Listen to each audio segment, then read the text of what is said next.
बिहार चुनाव नतीजों से बौखलाई कांग्रेस, एनडीए में फूट डालने की कोशिश। कांग्रेस नेता राशिद अल्वी की नीतीश कुमार को सलाह, महागठबंधन के साथ आएं और 5 साल सरकार चलाएं। नीतीश कुमार को अगर आज मुख्यमंत्री बना भी देंगे तो बीजेपी उन्हें 5 साल पूरे नहीं करने देगी। मुख्यमंत्री बने और लालू आपको सपोर्ट कर दें तो अवैसी भी आपको सपोर्ट कर देंगे और आप आराम के साथ 5 साल तक 125 सीटों से सरकार चला सकते। राशिद अल्वी बोले, नीतीश एनडीए से बाहर भी हो तो बीजेपी को 1 से 2 सीटों की जरूरत। बिहार विधानसभा चुनाव नतीजों ने कांग्रेस पार्टी और महागठबंधन को 440 वोल्ट का बड़ा झटका दिया है। नतीजों से बौखलाई कांग्रेस पार्टी अब एनडीए में फूट डालने की कोशिश कर रही है। दरअसल कांग्रेस पार्टी के नेता राशिद अल्वी का बड़ा बयान सामने आया है। राशिद अल्वी ने नीतीश कुमार को एक चौंकाने वाली राजनीतिक सलाह दे डाली है। राशिद अल्वी ने यह कहा मीडिया से बातचीत करते हुए कि नीतीश कुमार को बीजेपी का साथ छोड़कर राष्ट्रीय जनता दल यानी आरजेडी के साथ मिलकर सरकार बनानी चाहिए, तभी वो पूरे 5 साल का कार्यकाल पूरा कर पाएंगे। इतना ही नहीं, राशिद अल्वी ने यह भी आशंका जाहिर की कि अगर बीजेपी नीतीश कुमार को मुख्यमंत्री भी बना देती है तो भी वो उन्हें पूरे 5 साल तक पद पर नहीं रहने देगी। उन्होंने महाराष्ट्र की राजनीति का हवाला दिया और कहा कि बीजेपी की रणनीति जो है वो सवालिया निशान उस पर उठते रहे हैं। उन्होंने कहा कि अगर बीजेपी महाराष्ट्र में पूरी पार्टी तोड़ सकती है तो 2-4 एमएलए को तोड़ने तो उनके लिए बच्चों का खेल है, इसलिए बीजेपी उन्हें 5 साल पूरे नहीं करने देगी। यानी एक तरफ एनडीए 202 सीट्स के साथ सरकार गठन की तैयारी कर रहा है और इस बीच कांग्रेस पार्टी जिसके खाते में महज 6 सीटें आई हैं और उनके महागठबंधन के खाते में 35 सीटें आई हैं, वो दरअसल एनडीए में फूट डालने की कोशिश कर रही है। नीतीश कुमार को अपने पाले में करने की कोशिश कर रही है। क्या कहा है राशिद अल्वी ने, जरा सुनिए। आपके मुताबिक लगता है कि बीजेपी नीतीश कुमार को अगर आज मुख्यमंत्री बना भी देंगे तो बीजेपी उन्हें 5 साल पूरे नहीं करने देगी और इसलिए करने नहीं देगी कि नीतीश कुमार जी को अगर वो एनडीए से बाहर भी कर दे तो उन्हें 2-4 एमएलए की जरूरत है। महाराष्ट्र में अगर वो पूरी पार्टी तोड़ सकते हैं तो 2-4 एमएलए को तोड़ना तो बच्चों का खेल है उनके लिए। इसलिए नीतीश कुमार से को मेरी एडवाइस है, आप बीजेपी के मुकाबले में बेहतर आदमी हैं, आपको चाहिए, आपके पास 85 सीटें हैं, 35 सीटें लालू यादव के साथ हैं, आप दोनों मिलकर 120 सीटें हो जाती हैं और मुझे यकीन है अगर आप मुख्यमंत्री बने और लालू आपको सपोर्ट कर दें तो अवैसी भी आपको सपोर्ट कर देंगे और आप आराम के साथ 5 साल तक 125 सीटों से सरकार चला सकते हैं। ज़्यादा बेहतर होगा कि आप बीजेपी का साथ छोड़ दें, लालू के साथ आएं और मुख्यमंत्री बने और 5 साल तक सरकार चलाएं।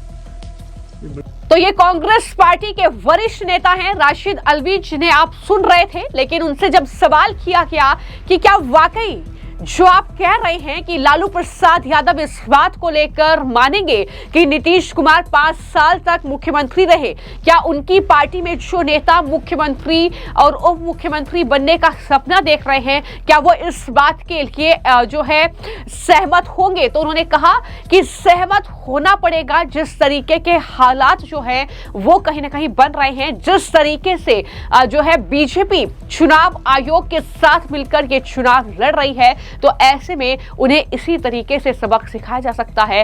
क्या कहा राशिद अल्वी ने, सुनिए। पार्टी को और बाकी अलायंस पार्टी बिल्कुल कबूल होना चाहिए और इसलिए कबूल होना चाहिए कि जिस तरीके से बिहार के अंदर एसआईआर के नाम पर, अथा दौलत के नाम पर इलेक्शन कमीशन के कंधे पर बंदूक रखकर चुनाव जीता गया है, उसका जवाब इससे बेहतर कोई दूसरा नहीं हो सकता।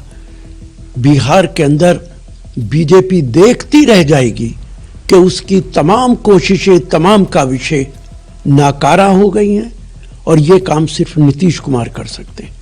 तो राशिद अल्वी ये साफ तौर पर कह रहे हैं कि नीतीश कुमार अगर एनडीए से बाहर भी हो तो बीजेपी को 1 से 2 सीटों की जरूरत है। यानी राशिद अल्वी ये भी बात कर रहे हैं कि वो लालू प्रसाद यादव के साथ मिलकर सरकार गठन कर ले। वो ये भी कह रहे हैं कि बीजेपी को सिर्फ 1 से 2 सीटों की जरूरत है। तो यानी राशिद अल्वी कांग्रेस पार्टी के वरिष्ठ नेता हैं और कांग्रेस पार्टी की जो दुर्गति बिहार के इस विधानसभा चुनाव के नतीजे में हुई है, जाहिर तौर पर उसके बाद कांग्रेस पार्टी पर कई तरह के सवाल उठने शुरू हो गए हैं। अब देखने को यह भी तस्वीर मिल रही है कि कांग्रेस पार्टी में एक बड़ी फूट कहीं ना कहीं शुरू हो गई है। जो मनमुटाव है कांग्रेस पार्टी के भीतर वो खुलकर सामने आ रहा है।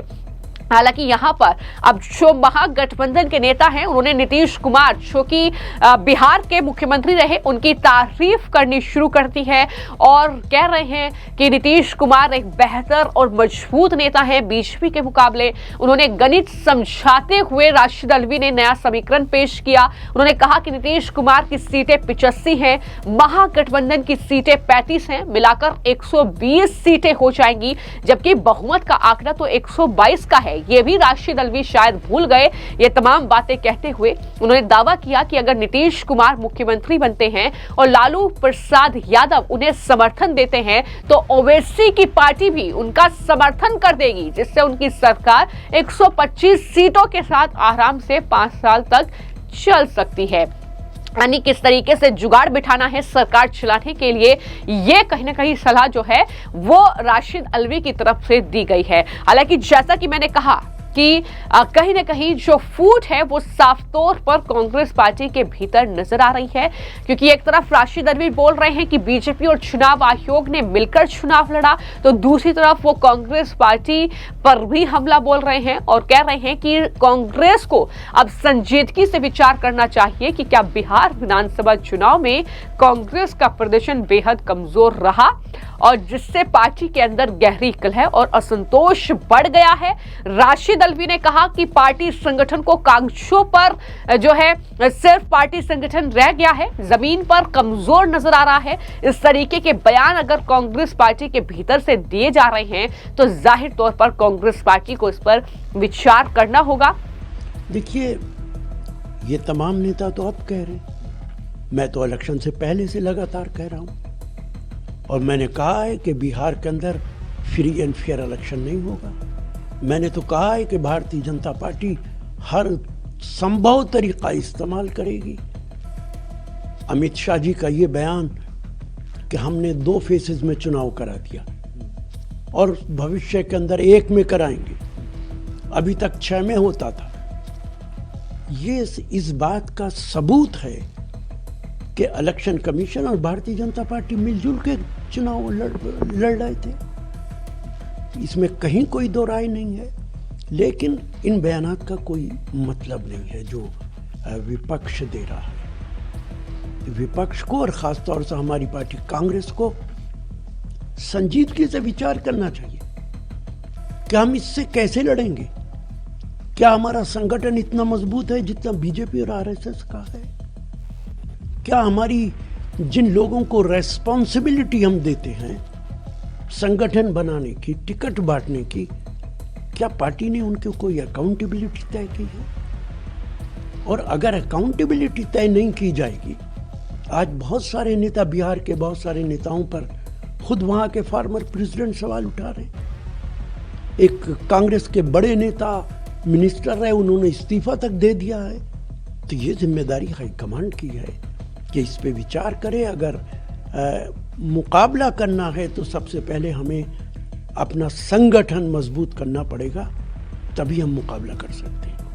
सर राशिद अल्वी ने यहां तक कहा कि पार्टी हाईकमान से संगठन को मजबूत करने और नेताओं को मेन स्ट्रीम में लाने की जरूरत है, ये भी राशिद अल्वी कह रहे हैं। यानी कुल मिलाकर वो अपनी ही पार्टी पर कई तरह के गंभीर आरोप लगा रहे हैं। सवाल ये है कि अगर आप ये कह रहे हैं कि कांग्रेस पार्टी जो है वो सिर्फ जो है कागजों पर रह गई है, जमीन पर नहीं है, तो फिर आप चुनाव आयोग पर इस तरीके के आरोप क्यों लगाते हैं? ये भी सवाल कहीं ना कहीं उनसे पूछे जा रहे हैं। तो बिहार विधानसभा चुनाव के नतीजों ने कई तरह की चीजें स्पष्ट कर दी है। पहला ये कि जिस तरीके से कांग्रेस पार्टी चुनाव आयोग पर आरोप लगा रही है, कहीं ना कहीं उन्हें अपने जो गिरबान में झांकने की जरूरत है। जिस तरीके का उनका प्रदर्शन रहा, महागठबंधन ने किस तरीके से मुद्दों पर चुनाव न लड़कर सिर्फ आरोप प्रत्यारोप की राजनीति की, यही वजह है कि 35 सीटों पर यह महागठबंधन आरजेडी और कांग्रेस का जो बना था वो सिमट कर रह गया और वहीं पर एनडीए 202 सीटों के साथ यानी बहुमत से कई गुना पार जो है सरकार बनाती हुई अब नजर आ रही है। लेकिन वोट डालो राज करो, ये कांग्रेस की नीति, जिस पर कांग्रेस पार्टी एक बार फिर से आगे बढ़ने की कोशिश कर रही है नीतीश कुमार को भड़काकर। फिलहाल इस पूरे मामले को लेकर आपकी क्या राय है और आपको क्या लगता है कि नीतीश कुमार वाकई जो है पाला बदल सकते हैं या नीतीश कुमार के मन में कुछ ऐसी चीजें चल रही होंगी? इस पर आपकी क्या राय है हमें कमेंट बॉक्स में जरूर लिखिए। धन्यवाद।